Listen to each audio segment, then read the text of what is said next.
Well, hello once again, and welcome to Tool Talk number 3. And today, our subject is Ascent, and that's, of course, part of the masculine journey. Over my left shoulder are my climbing buddies as we're attempting to climb Mount Evans today, and we hope to summit around 1 o'clock this afternoon. So we'll do this Tool Talk, and then I'll join them. So here we are, this subject of ascent, and right here, it is absolutely critical that the young man, and I believe the young woman as well, be encouraged in their ascent in the first half of life. I think that sometimes we induce selflessness and discipleship onto the young person way too early, because I think it's a conflicted message. I think the young person needs to be encouraged to become. Everything within the young person is all about what will I learn, and where will I go to school, and who am I going to go through life with. And these are certainly all important. And I, especially as I'm aging, I feel that my role is to be an encourager, a cheerleader towards the younger generation, to be supportive of their dreams and ideas. Because once again, life has a way of taking care of it and bringing balance to those ideas in the second half of life. The idea being is that the young person ascends to a point where they build some sort of identity, some idea of who they are.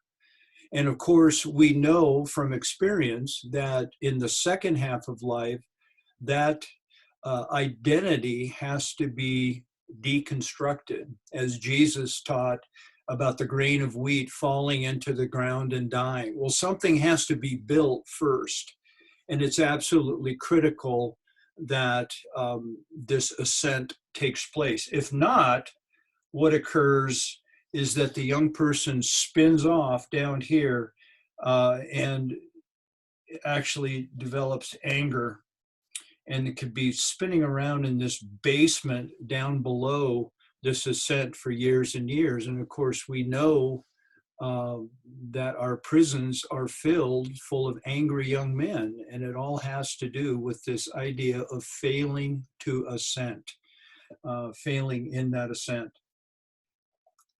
So as we move into the question for today, giving it a try, as I've been pondering this, what I thought would be helpful is for you as to making this ascent a tool for you who have gone through this process, to think back on your own ascent when you were that younger person, and to maybe in quietness by yourself or in your small group, as a group, take some time and identify occurrences, or what I call other realities in your life, other realities. And these realities can be positive. Most likely, many of these realities were negative at the time.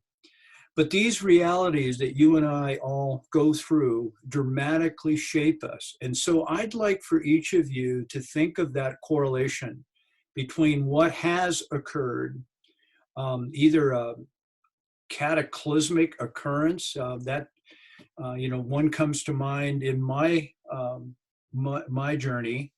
And that's what I often identify a lot, which shaped my life. But they could be slow realities over time. Being raised in an alcoholic family, having dysfunctionality, which we all have. But these things that have occurred to us have dramatically, and I use the term, I don't use it tritely, I use it realistically, that these things dramatically shape us.